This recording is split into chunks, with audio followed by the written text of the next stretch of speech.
હવે જોઈએ ઉદાહરણ 2.5. ગેલિલિયોનો એકી અંકનો નિયમ.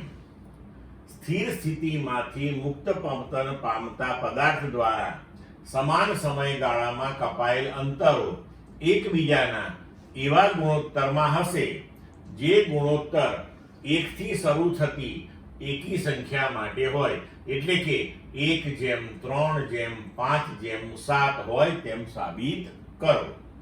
હવે જુઓ કે મુક્ત પતન પામતા પદાર્થના સમય અંતરાલને ઘણા બધા સમાન સમય ટાઉમાં વિભાજિત કરીને ક્રમિક સમયગાળામાં પદાર્થ દ્વારા કપાયેલ અંતરો આપણે શોધીએ.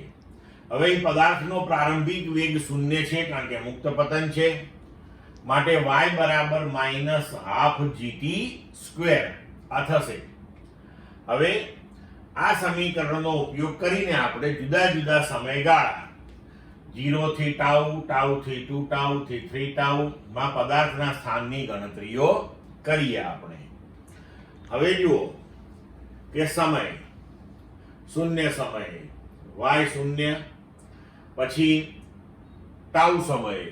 તો હવે આ સમીકરણ જે છે આપણું કે -12gt², એમાં t ની જગ્યાએ ટાઉ મૂકી દો તો -12g ટાઉ². એને આપણે y0 નામ આપી દઈએ. તો y0 એ y ના સંદર્ભમાં અહીંયા પછી આપણે લખીશું.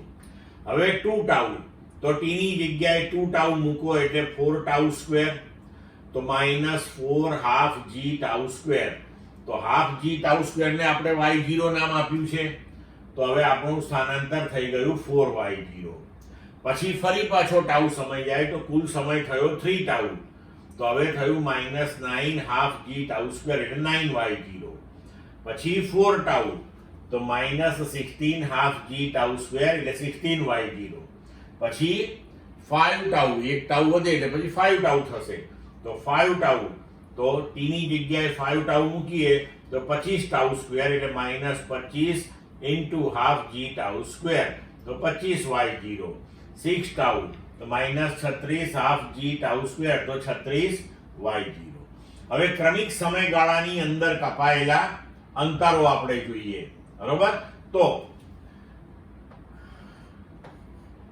પહેલા t થી 0 માં y0, પછી 4y0 થી y0 એટલે કે 3y0, પછી 9y0 થી 4y0 એટલે કે 5y0, એટલે કે આથી આ અંતરાલમાં આટલું, પછીના અંતરાલની અંદર આ બેનો તફાવત, પછીના અંતરાલની અંદર આ બેનો તફાવત, પછીના અંતરાલમાં આ બેનો તફાવત. હવે જુઓ કે અહીં આપણે કપાયેલ અંતરોનો ગુણોત્તર લઈએ તો તમે જોઈ શકો છો કે 1:3:5:7:9:11 આવ્યો. તો હવે અંતિમ સ્તંભમાં દર્શાવ્યા મુજબ જોઈ શકાય છે કે કપાયેલા અંતરો 1:3:5:7:9:11 એવા સરળ ગુણોત્તરની અંદર આવે છે, જે ગેલિલિયોનો નિયમ સાબિત કરે છે.